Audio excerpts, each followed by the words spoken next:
इस समय बागेश्वर धाम की चर्चा पूरे विश्व में है और चर्चा हो भी क्यों ना, क्योंकि यहाँ पर सनातन की चर्चा है, यहाँ पर हिंदू राष्ट्र की चर्चा है, यहाँ पर जात पात मिटाओ की चर्चा है और यहाँ पर हिंदू राष्ट्र की चर्चा है।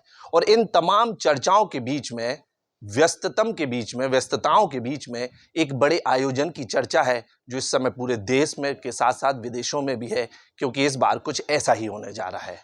हर वर्ष अपने ही टारगेट को तोड़कर आगे एक नया टारगेट तय करते हैं महाराज यहाँ के बागेश्वर धाम के पीठाधीश्वर धीरेन्द्र कृष्ण शास्त्री। और इस बार जो आयोजन है वो 251 कन्याओं के विवाह का आयोजन है। और इन तमाम चीज़ों की चर्चा हम आपको बताएं, इससे अच्छा है कि यहाँ के पीठाधीश्वर धीरेन्द्र कृष्ण शास्त्री हमारे साथ मौजूद हैं, हम उनसे ही जानते हैं। महाराज, एक आयोजन, इतने बड़े आयोजन की तैयारियां और वीवीआईपीओ का आगमन क्या आपके मन में चल रहा है और क्या तैयारी? भारत भूमि में करोड़ों हिंदू रहते हैं। सबकी भावनाओं को ध्यान में रखते हुए नर में नारायण की दृष्टि का भाव जो बागेश्वर धाम की संस्था जनसेवा समिति का है, उस भाव की पूर्ति के लिए पूज्य गुरुदेव की आज्ञा से हर वर्ष निर्धन, बेसहारा, निराश्रित बेटियों का विवाह होता ही रहा।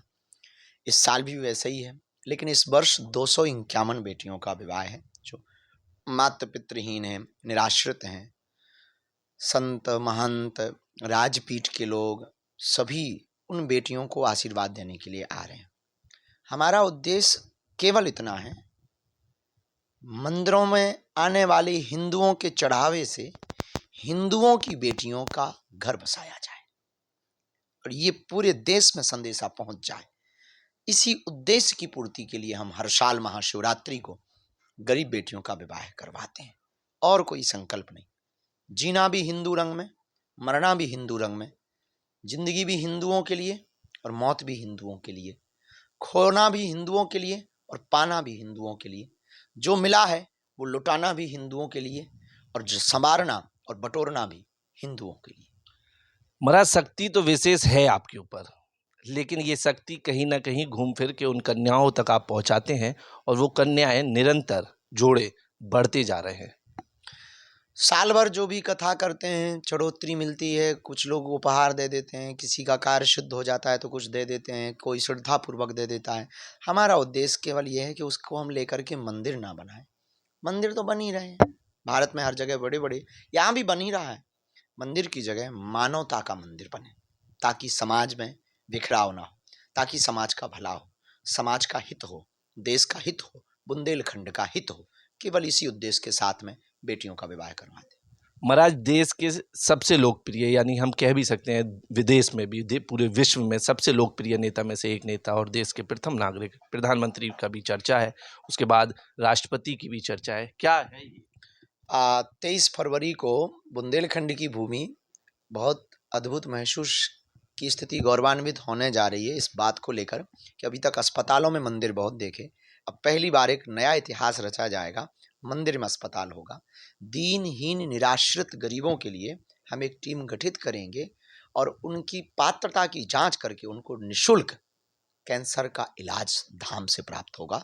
100 बेड का हाईटेक मशीनों से आधुनिक मशीनों से युक्त विदेशी डॉक्टरों की सलाह परामर्श के साथ चिकित्सा का यह विशाल medical institute of research centre cancer hospital, उसका शिलान्यास 23 फरवरी को यहाँ किया जा रहा, जिसमें हमने विश्व के, जिसकी तरफ पूरा विश्व विश्वमित्र की भूमिका देख रहा, ऐसे भारत के बहुत ही लोकप्रिय माननीय प्रधानमंत्री तपस्वी भी हैं और यूँ कह दें कि उनके ऊपर खूब भगवत कृपा है और वो इस कार्य में शिला पूजन के लिए यहाँ पर सम्मिलित हो रहे हैं। ये हम सब बुंदेलखंड वालों का बहुत सौभाग्य है, हम सबका बहुत बड़ा गौरव है। और निश्चित रूप से बागेश्वर धाम जनसेवा समिति के इस कैंसर हॉस्पिटल के विशालतम कार्य से और माननीय प्रधानमंत्री जी की गरिमामयी उपस्थिति से इस क्षेत्र का बहुत भला होगा और निराश्रित लोगों को आश्रय मिलेगा और दीनहीनों के लिए एक अस्पताल कृपा बालाजी की और दवा अस्पताल से दोनों प्राप्त होगी। महाराज, और 26 तारीख को राष्ट्रपति द्रौपदी मुर्मू, हाँ, वो भी हमने संभावित में सुना, उनका जो पत्र जारी हुआ, हम महामहिम राष्ट्रपति महोदया के प्रति बड़ी हमारी उदारता है और हमारे हमारे मन में उनके प्रति बहुत सम्मान है और उनकी अंदर बहुत विशाल हृदय है, बड़ी उदारता है उनके अंदर। और एक ऐसे परिवार समाज से जो बहुत बिछड़ा माना जा रहा था, और हमारा देश कितना सुंदर और कितना प्यारा है कि वह देश की प्रथम नागरिका बनी।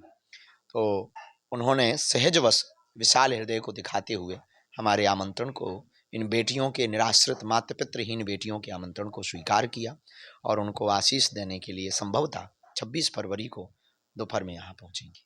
महाराज, इसके अलावा एक और सवाल, इस समय मनुस्मृति को लेकर राहुल गांधी का एक विवाद चल रहा है, जो धर्म संसद में ये कहा गया है कि 1 महीने में अगर वो माफ़ी नहीं मांगते तो उनको हिंदू समाज से अलग कर दिया जाएगा। अगर आपको इस बारे में मैंने बहुत ज़्यादा सुना नहीं, अभी हम कार्य में व्यस्त भी थे, राजनीति पर हम बहुत ज़्यादा बयान भी नहीं देते हैं, चूँकि हमारा रास्ता अलग है, राजनीति अपनी जगह है, हम अध्यात्म मार्ग के ही आदमी। महाराज, इसके अलावा अगर हम बात करें तो यूट्यूबर हैं, और इस समय देश में एक रणवीर करके युवक का यूट्यूब पर विवाद चल रहा है।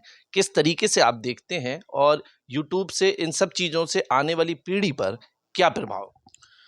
जो हमने सुना और देखा है, बहुत ही दुष्प्रभावी जो उन्होंने बात बोली है, वो बहुत ही गंदी और निर्लज्जता की बात बोली है और निश्चित रूप से वह माफ़ करने योग्य नहीं है।